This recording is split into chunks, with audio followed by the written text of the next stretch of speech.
நம்ம technical S A question discussion பண்ணிட்டு இருக்கோம்ல சோ அதோட கண்டினியூஷன் பார்க்கலாம். Fifth question, quantization error occurs due to quantization error எதனால வருதுன்னு நம்ம ஏற்கனவே பார்த்திருக்கோம். ஓகேவா? சோ quantization error னு சொல்லும்போது என்னது, நமக்கு ஆக்சுவல் நம்ம சாம்பிள் வேல்யூல இருந்து ஒரு ஆக்சுவல் வேல்யூ எடுத்துப்போம். ஓகேவா? அந்த ஆக்சுவல் வேல்யூவை நம்ம திரும்ப என்னவா பண்ணிப்போம், ரவுண்ட் பண்ணிப்போம். அதாவது அதோட நியரஸ்ட் லெவலுக்கு நம்ம கொண்டு போய் ரவுண்டடா வந்து அந்த எடுத்துப்போம் அந்த வேல்யூவை. ஓகேவா? இப்போ 2.3 னா 2 னு எடுத்துப்போம், இல்ல 2.8 னா 3 னு எடுத்துப்போம். ஓகேவா? சோ அதோட நியரஸ்ட் லெவலுக்கு நம்ம என்ன பண்ணிப்போம், அது வந்து நம்ம ரவுண்டட் ஃபார்ம்ல ஒரு இன்ஃபைனைட்டா இருக்கதை நம்ம ஃபைனைட்டா மாத்திருப்போம். ஓகேவா? அப்ப அது ரெண்டுக்கும் உள்ள டிஃபரன்ஸ், அந்த ஆக்சுவல் வேல்யூக்கும் நம்ம ரவுண்டட் பண்ணதுக்கும் உள்ள டிஃபரன்ஸ் தான் நம்ம குவான்டிசேஷன் எரர்னு சொல்றோம். நம்ம எதுக்காக ஒவ்வொரு வேர்ட்ஸும் வந்து இவ்வளோ டெஃபினேஷனா பார்க்குறோம் அப்படின்னா, ஸோ அது ரிலேட்டடா ஒன் வேர்ட் வரும்போது நம்ம ரொம்ப நியரா வந்து நம்ம என்ன பண்ணிடலாம் அப்படின்னா ஆன்சருக்கு போயிடலாமா. ஓகேவா? நமக்கு எல்லா வேர்ட்ஸோட டெஃபினேஷனும் தெரிஞ்சா ஆன்சரை வந்து நம்ம கிராக் பண்றது ரொம்ப ஈஸி. இப்போ பாருங்களேன், குவான்டிசேஷன் எரர் எதனால வருதுன்னு கேட்குறாங்க. ஓகேவா? நமக்கு குவான்டிசேஷன் எரர்லாம் தெரியும். அப்போ என்ன பண்ணணும், நம்ம இன்ஃபைனைட்டா இருக்க ஒரு கண்டினியூஸா இருக்க வேல்யூவை நம்ம ஃபைனைட் நம்பர் ஆஃப் லெவலா மாத்துறதுனால தான் இவ்வளோ பிரச்சனையே, குவான்டிசேஷன் எரர் எல்லாமே. ஓகேவா? அப்போ குவான்டிசேஷன் எரர் எதனால வருது, நம்ம ஃபைனைட் நம்பர் ஆஃப் லெவல்ஸா கன்வெர்ட் பண்றதுனால தான் நமக்கு என்ன ஆகுது அப்படின்னா குவான்டிசேஷன் எரர் வருது. ஓகேவா?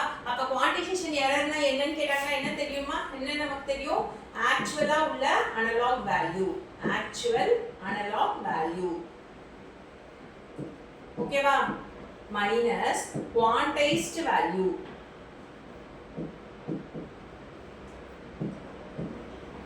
which is equal to quantization error.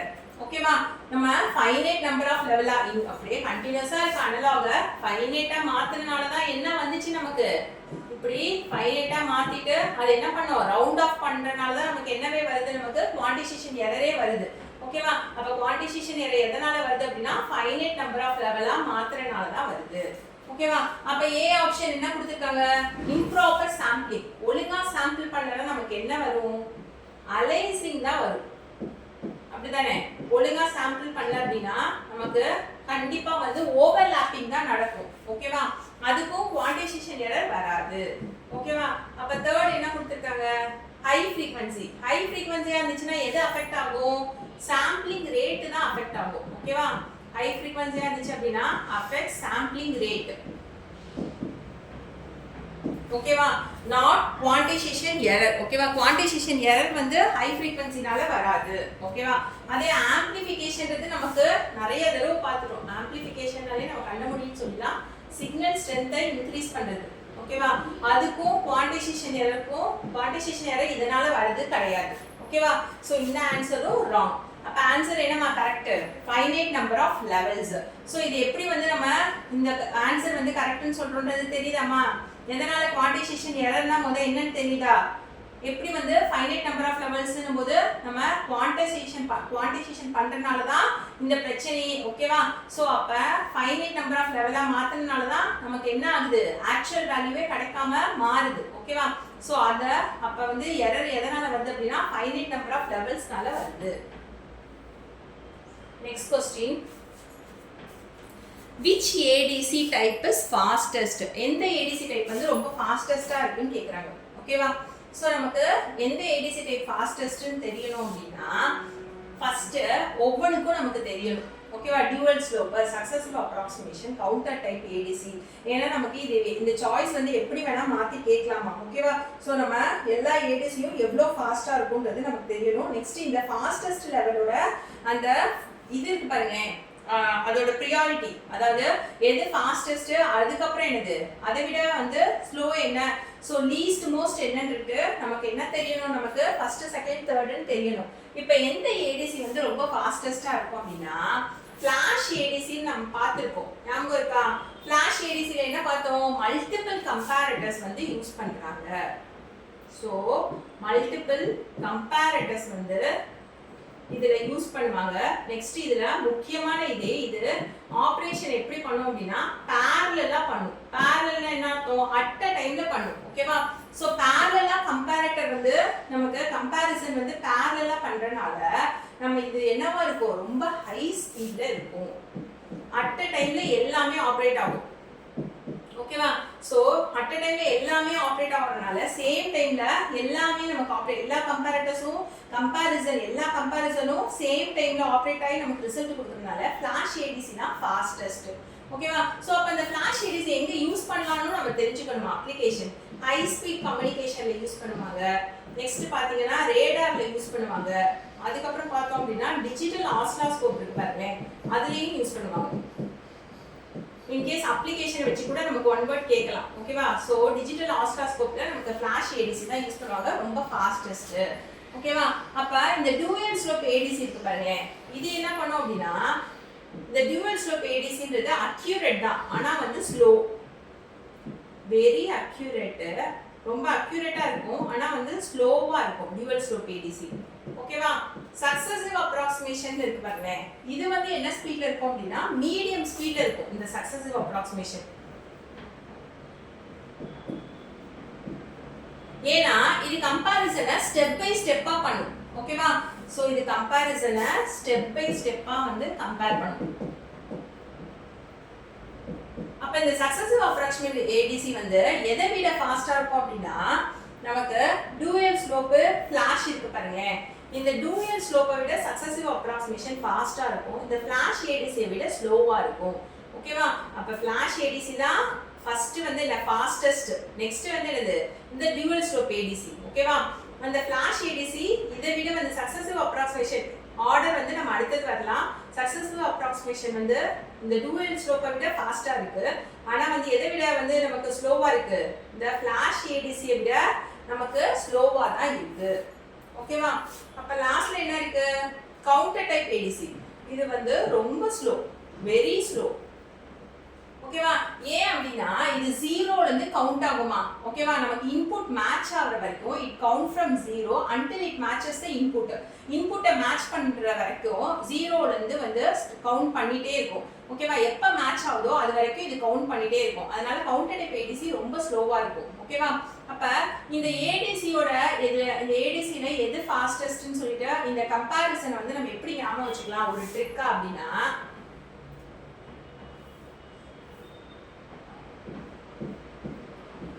fast students can do. இந்த லைனை ஞாபகம் வச்சுக்கோங்க. ஏடிசில ஸ்பீடை வந்து நம்ம ஸ்பீடை பார்க்கும்போது இந்த லைனை ஞாபகம் வச்சுக்கோங்க. ஸோ இது வந்து ஒரு ட்ரிக் மாதிரி சொல்றேன். ஓகேவா? நம்ம ஈஸியா ரிமெம்பர் பண்றதுக்காக ஃபாஸ்ட் ஸ்டூடெண்ட்ஸ் கேன் டூ. ஓகேவா? ஸோ ஃபாஸ்ட்னும் போது யார் ஃபர்ஸ்ட் வருவா, ஃபிளாஷ் டைப் ஏடிசி தான் ஃபர்ஸ்ட். எஃப்னும் போது F, so flash type ADC. எஸ்ன்னு சொல்லும்போது யாரு, successive approximation, successive approximation ADC.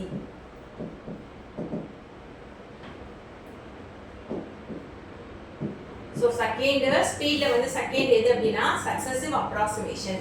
Third சின்னும் போது யார் பார்த்தோம், அதுல நம்ம அங்க ஏடிசில நிறைய பார்த்தோம். ஓகேவா? ஃபிளாஷ் பார்த்தோம், நெக்ஸ்ட் என்ன பார்த்தோம், சக்சஸிவ் அப்ராக்ஸிமேஷன் பார்த்தோம், இன்னொன்று என்ன பார்த்தோமா நம்ம இன்னும் ரெண்டு ஏடிசி பார்த்தோம் பாத்தீங்களா, கவுண்டர் டைப் பார்த்தோம், நெக்ஸ்ட் என்ன பார்த்தோம் நம்ம ஃபிளாஷ் டியூவல் ஸ்லோ பார்த்தோம். ஓகேவா? அப்ப நமக்கு தேர்டா என்ன இருக்கு அப்படின்னா நம்ம சி இருக்கு. ஓகேவா? சினா என்ன ADC, counter type ADC. So இது தேர்ட். ஃபோர்த் என்ன அப்படின்னா டூயல் ஸ்லோப் ஏடிசி, இது ஃபோர்த். ஓகேவா? சோ அப்ப நமக்கு ஏடிசில கண்டிப்பா வந்து ஸ்பீடை வச்சு क्वेश्चन கேட்க சான்ஸ் இருக்கு. அப்ப அந்த ஸ்பீட் லெவலை வச்சு நம்ம எப்படி வந்து அதுக்கு ஸ்டெப் வந்து இருக்கும் அப்படின்னா கம்பேரிட்டிவ்லி ப்ரியாரிட்டி எப்படி இருக்கும் அப்படின்னா ரொம்ப ஃபாஸ்டஸ்ட் வந்து எது அப்படின்னா எந்த ஏடிசினா ஃபிளாஷ் டைப் ஏடிசி. அதை எப்படி ஞாபகம் வச்சுக்கிறீங்க, ஃபாஸ்ட் ஸ்டூடெண்ட்ஸ் கேன் டூ ஞாபகம் வச்சுக்கோங்க. ஃபாஸ்டா இருக்க ஸ்டூடெண்ட்ஸால பண்ண முடியும், கேன் டூ. ஓகேவா? So F for flash type ADC னு வெச்சுக்கோங்க. S னா சக்சஸிவ் அப்ராக்ஸிமேஷன் ஏடிசி, C னா கவுண்டர் டைப் ஏடிசி, D வந்து என்ன அப்படினா டூயல் ஸ்லோப் ஏடிசி. சோ இது ஃபாஸ்டஸ்ட், அதை விட வந்து என்னது ஸ்லோ வந்து சக்சஸிவ் அப்ராக்ஸிமேஷன், அதை விட வந்து என்னது நமக்கு கவுண்டர் டைப் ஏடிசி, லாஸ்டா ரொம்ப வந்து ஸ்லோ என்ன அப்படினா டூயல் ஸ்லோப் ஏடிசி. ஓகேவாமா? சோ இத ஸ்பீட வச்சு கேட்டா நம்ம எழுதிடலாம் தானே?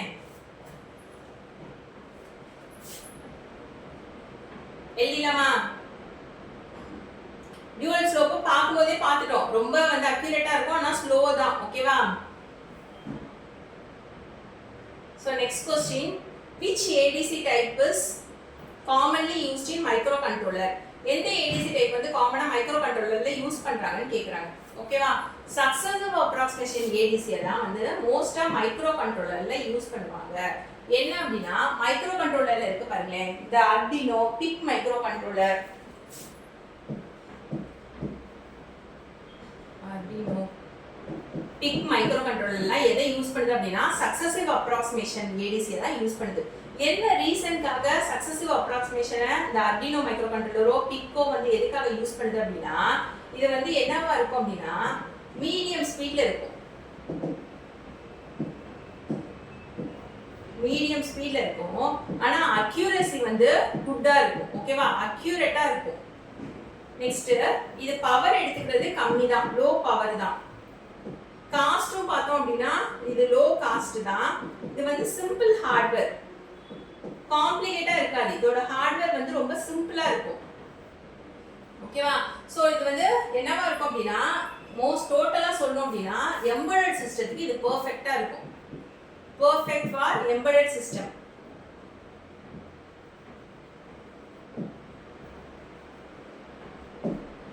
ஓகேவா? சோ எந்த ADC மைக்ரோ கண்ட்ரோலர் யூஸ் பண்றாங்கன்னா இந்நேரம் மைல ரெஜிஸ்டர் ஆயிருக்கும். அப்படிதானேமா? எது நமக்கு சக்சஸிவ் அப்ராக்ஸிமேஷன் ADC தான் நம்ம மைக்ரோ கண்ட்ரோலர் Arduinoல இல்ல PICல மைக்ரோ கண்ட்ரோலர்ல அதான் யூஸ் பண்றாங்க. என்ன ரீசன்காக? சோ என்னது ஸ்பீட் வந்து மீடியமா இருந்தாலும் அக்யூரேட்டா இருக்கும், லோ காஸ்டா இருக்கும், லோ பவரா இருக்கும், சிம்பிள் ஹார்ட்வேர் தான். நெக்ஸ்ட் பார்த்தோம் அப்படின்னா இது வந்து டோட்டலா பெர்ஃபெக்ட் ஃபார் எம்பெடட் சிஸ்டத்துக்கு ரொம்ப பெர்ஃபெக்ட்டா இருக்கும். ஓகேவா? அப்ப மத்தத பத்தி நமக்கு தெரியும் தானே. ஃபிளாஷ் ADCன்றது என்னது? இதை எங்க யூஸ் பண்ணுவாங்க அப்படின்னா ரேடார்ல யூஸ் பண்ணுவாங்க அப்ளிகேஷன்ல. ஓகேவா? அதே டியூயல் ஸ்லோப் ADC எங்க யூஸ் பண்ணுவாங்க அப்படின்னா டிஜிட்டல் மல்டிமீட்டர் இருக்கு பாருங்க. டிஜிட்டல் மல்டிமீட்டர்ல எந்த ADC யூஸ் பண்ணுவாங்கன்னா டியூயல் ஸ்லோப் தான் யூஸ் பண்ணுவாங்க டிஜிட்டல் மல்டிமீட்டர்ல. ஓகேவா? அது இந்த parallel ADC இருக்கு பாருங்க. அந்த ADC வந்து எப்படி இருக்கும் அப்படின்னா சேம் as flash ADC மாதிரி தான். ஓகேவா? இது வந்து காஸ்ட் வந்து ஹையா இருக்கும். ஓகேவா? parallel ADC காஸ்ட் ஹையா இருக்கும். இது வந்து flash ADC மாதிரி தான். சோ அப்ளிகேஷன்ஸ் வந்து பார்த்தா தெரியுதா இந்த ஒவ்வொரு ADCயும் என்னென்ன யூசஸ்க்கு யூஸ் பண்ணுவோம். ஓகேவா? எங்க யூஸ் பண்ணுவோம்ன்றது தெரியுதா? 8th question, aliasing occurs when? அதாவது aliasing வந்து எப்ப வந்து நடக்கும்னு கேக்குறாங்க.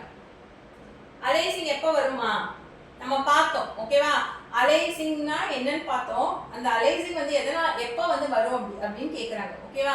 கண்டிப்பா வந்து சாம்பிளிங் ஃப்ரீக்வென்சி எப்படி இருக்கும்னு பார்த்தோம். நம்ம தியரம்ல சாம்பிளிங் ஃப்ரீக்வென்சின்றது நமக்கு fs வந்து எப்படி இருக்கணும்? Greater than or equal to 2fm னு இருக்கணும். அதாவது sampling frequency greater than or equal to twice of maximum frequency. ஓகேவா? அப்ப நமக்கு greater or equal ஆ தான் இருக்கணுமே தவிர sampling frequency less than Nyquist rate இருந்துச்சு அப்படின்னா என்னது fs வந்து less than 2fm ஆ இருந்துச்சு அப்படின்னா கண்டிப்பா aliasing வந்து அந்த இடத்துல நடக்கும். ஓகேவா? அப்ப aliasing எதனால எப்ப நடக்கும்? நமக்கு fs வந்து 2fm விட கம்மியா இருந்துச்சு, sampling frequency less than Nyquist rate இருந்துச்சு தான் Nyquist rate. ஓகேவா? அதை விட கம்மியா இருந்தா நமக்கு என்ன நடக்கும்? aliasing நடக்கும்.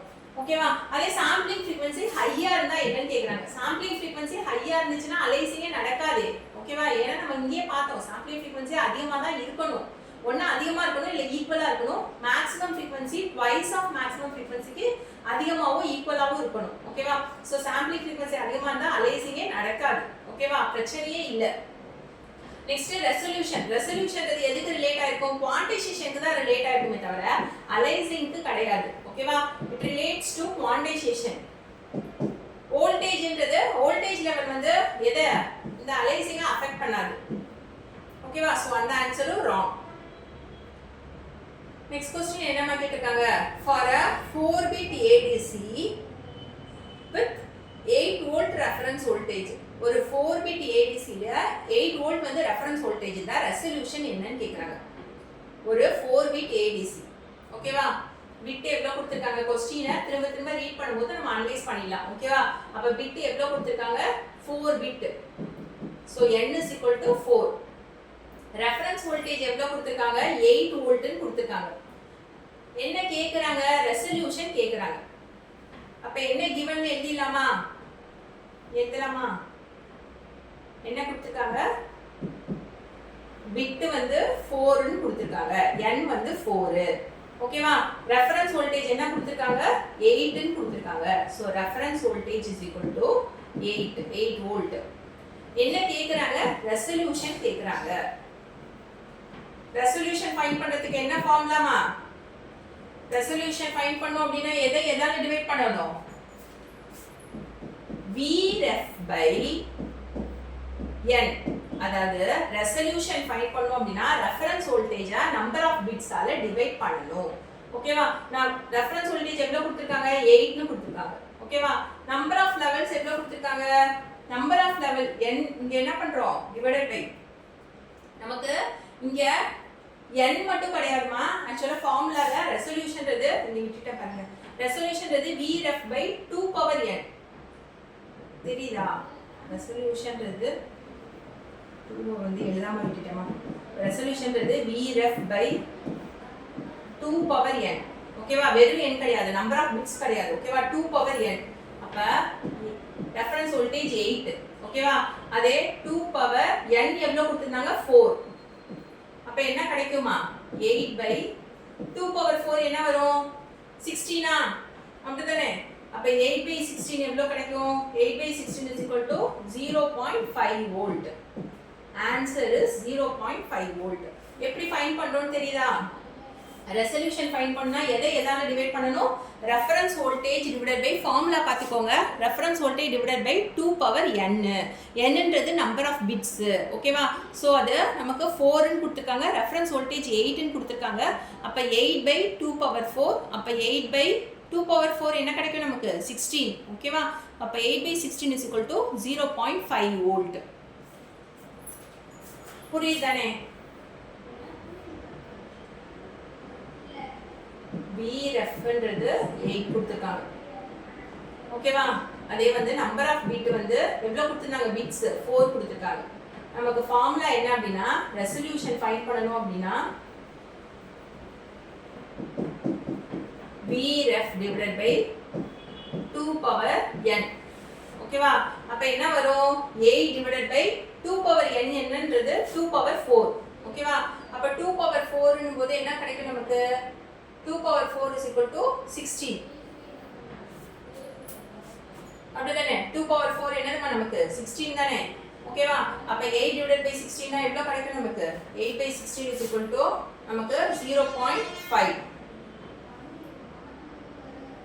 ஓகேவா இந்த ஃபார்முலா மட்டும் நல்லா ஞாபகம் வச்சுக்கோங்க